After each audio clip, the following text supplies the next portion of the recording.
Hello everyone, Flick here. It's time for yet another contrast paint video, and today we're doing a couple of miniatures from the Batman miniature game that you see in front of you, based in Grey Seer as always. These are two Talon assassins from the Parliament of Owls booster box thing, which just gives you 4 additional models to include in Court of Owl crews. Specifically on the left here, this is Henry Ballard and this is Ephraim Newhouse. Not two characters from the Court of Owls that I'm particularly familiar with. However, these are good models because they're going to get, or give me the chance to try out a couple of new contrast paints. Specifically, we're going to see a lot of a new paint I just managed to manage. It's one of those days. Managed to get a hold of, which was the Wild Wood, which is a very, very kind of dark, colder colour brown, which we're going to use for most of this armour here. Is going to be done in that, and then normal paints are just going to accent some of the armour on his chest here. But Wildwood is also going to be mostly used here in the central parts of this Talon Assassin. However, we're also going to get the chance to use Snakebite Leather, which is a brown similar to Mornfang Brown, I think, and that's going to be used on his hood area, his hands and his boots. Well, his central armour section is going to be done in the Wildwood, and then afterwards do some highlighting with gold, like it's got gold trims. Apologies for my dog wuffing. She heard a noise she didn't like. So, that's what we're going to do. We're going to start with the Wildwood on this Talon, and then we're going to do the Snakebite on this Talon, see how they both look dried, and then we'll also get the Wildwood on this afterwards. So, without further ado, let's get started.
So after a little bit of drying time, here's what we have so far. Let's start with this one first because it'll be going to one side after this. This is just the Wildwood, just straight on basically all of the model, and I'd say this is pretty spot on to the shade of brown officially used for the Court of Owl models. It's like exactly like the, actually I can show you the packaging. Just grab this real quickly, I'm not sure if I'll get it in focus. That is not in focus. There, that's in focus. See, that's pretty close to what I'm looking for. Still got to do some drying, but that's basically it. And as far as contrast paint for this model goes, I'm going to use a different shade of actual brown for the highlights here, some blue for the goggles, silver for the dagger, and some other just miscellaneous bits of his armour that we'll have a look at after. But this is the model that's going to get some more contrast work done on it. So this is the Snakebite Leather so far. It's still got a little bit of drying to do. It is pretty close to Mornfang. No, is it Mornfang Brown? I keep on saying that and I don't double check. It is Mornfang Brown. Fairly close, a little bit more, I don't know, yellowy, kind of. It looks like it's going to dry well, and again it does kind of look close to the shade I was looking for. I'm not sure how it's going to contrast with the Wormwood, but we are going to find out because once this dries, basically the rest of his armour prior to some highlighting with normal paints is going to be the Wormwood. So, a little bit more drying time, and then we're going to get on with that.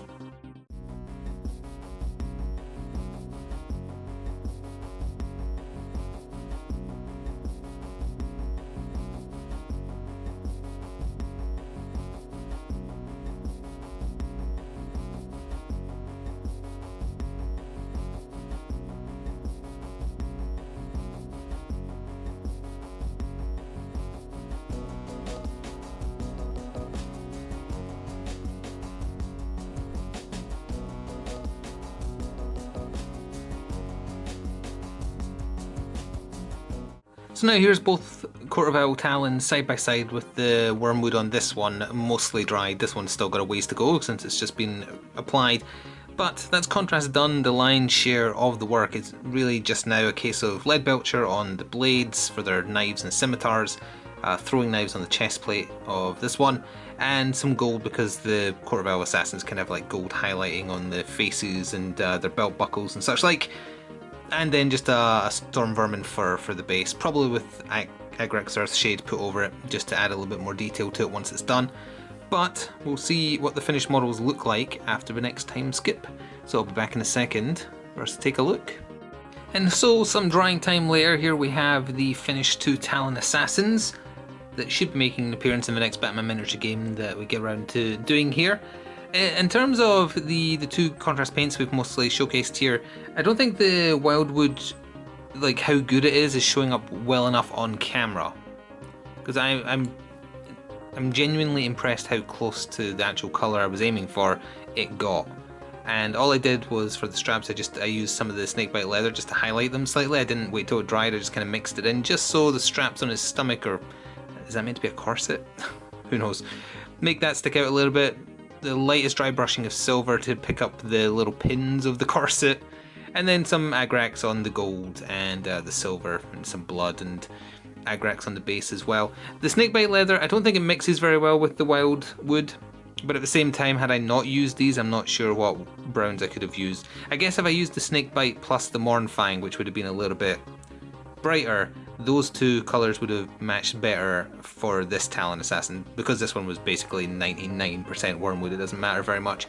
But yeah, I would say the snakebite leather doesn't gel as well as it could do. So yeah, I think in that case, if I was doing this model all over again, still use the snakebite leather because it matches kind of like the official colouring of the model. But then for the rest of his armour, it's not quite the same shade, it's more like a yellowy tan, but I don't have a colour that matches that, so I'd just use wormwood, not wormwood, Mornfang, just so it's a brown that matches it a little bit smoother. But this one, I'm very happy with how this came out. If I was using normal paints, I would not have been able to do it to as good a finished quality as just slapping the contrast on the based model has achieved. It's probably the best Court of Owls painted model I've got in the crew now as well. This one, again, not so much, but that's okay. He still turned out fairly decent. As I say, if I hadn't used the wormwood, I would have used Mornfang Brown, so he would have been a little bit brighter. He would have matched the other previously painted Court of Owl crew. But in terms of both the colours, they both apply well, so those are going to be reused again in the future on other things. Still waiting on one elusive in particular contrast paint arriving that everybody wants. I don't want to spoil what it is until it's arrived, but you'll see in the future. But anyway, that's going to conclude another contrast video. The second one using miniatures from the Batman game, which are a different beast to 40k miniatures. They're more anatomically correct for normal human sizes, they're smaller, thinner, they're resin mostly. You can still get metal ones, but mostly resin. So it is interesting to see contrast applied to something that isn't just a newer cast of a plastic miniature from Games Workshop. Hope you enjoyed this one though. Not sure specifically what I'll be doing in the next contrast video, because again it depends if I can get this elusive paint I'm waiting on or not. If I can't, I'm not sure. We'll see. Thank you very much for watching though. Please do check out the other contrast videos if you want to see some other shades being used. But for now, thank you for watching. Ta-ta for now.